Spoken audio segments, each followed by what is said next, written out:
welcome back to my channel. How are you doing? Are you feeling good? Are you feeling fine? Are you okay? I'm going to be showing you how I made this fascinator right here, and the things we're going to be needing for this fascinator is an already molded fascinator block, and we need crinoline, we need a fabric, flower, or any other form of embellishments that you feel like. We need an invisible thread and needle, we need a scissors, we need a glue gun. I'm going to be measuring 10 inches of this crinoline and cutting it right there, and next thing I'm going to be doing is to fold it into two like this.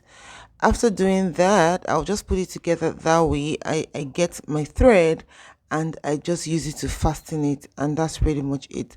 Because crinoline reels off a lot, it's okay if you put some glue gun at the edges just to secure it so that it doesn't reel off, but in this case I figured it was okay, so I did it that way. So I'll just tie it right there and cut it off. I'm going to be doing several of this. I don't even know how many I did anymore, but I did way over 10. At this point I was confused on what I was doing because I wanted to create a reel or TikTok idea. So after all my trial and error, let's just continue the tutorial. So that right there is a felt. Some people call it breast pad or whatever it is. You can use anything you want, or gum stay. But basically what we're going to be doing is we're going to be applying a gum on it, and we're going to be placing the crinoline on it. But pay attention to the fact that I'm placing it on opposite sides. That way it's arranged perfectly and it's very organized.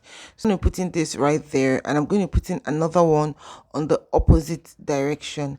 I'm going to keep doing this and until I get to what I want. So I want you to just pay attention to how I go about it. So I'm going to put in another one across as well. I'll just keep doing that until it's full, until I'm satisfied with it, until I get what I want. So at this point, you can make it as much as you want or however you want to make it. It's totally up to you at this point, but just pay attention to what I'm doing. Now the gun is hot, so it's not so easy for me to use my hands to pin it down for long. That's why you're seeing all the things you're seeing right here. So to compensate for that, I'll usually just put a lot of gum at the end, which you'll see later on.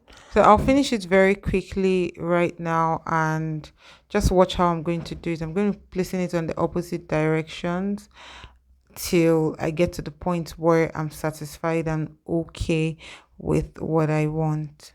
So watch me till I finish it. So at this point, I'll begin to start singing for you, but I don't want to bore you with my boring song at this moment, because any song I'm going to be singing right now is going to be a very, very boring song.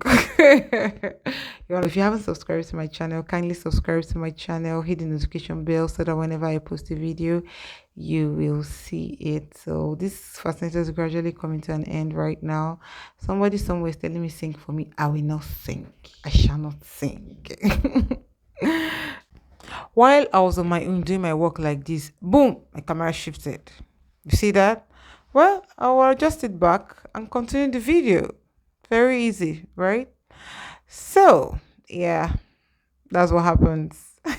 If I show you guys a lot of my behind the scenes, and to be so funny, but well, behind the scenes day is coming, not today. So that's the last fabric I'm going to be putting right there in middle, because I'm done with how I want it to be.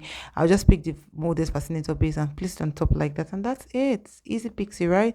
I get the hairband, I'll put it on the other side, and that's about it. I'm going to go straight into showing you how I would fix it. So I'll just apply gum to the back of this right there, and then I'll just place it on the molded brim, and that's it.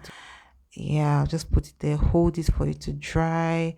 In this case, I'm not even touching the gum directly, so I can just hold it down for as long as I want and as tight as I want as well. After I've done that, I'll pick my hairband. I'll use a needle and thread to attach it to it as well. And once I've done that, that's all. So I've attached it. This is what the fascinator looks like. I did not think it was pretty, but looking at it right now, I think it's really pretty. So this is what it looks like right here. This is one of the easiest fascinators to style. I always like you to replicate my work. So if you replicate it, kindly tag me on Instagram or any of my social media networks. I'll be glad I inspired you to do something nice. Bye.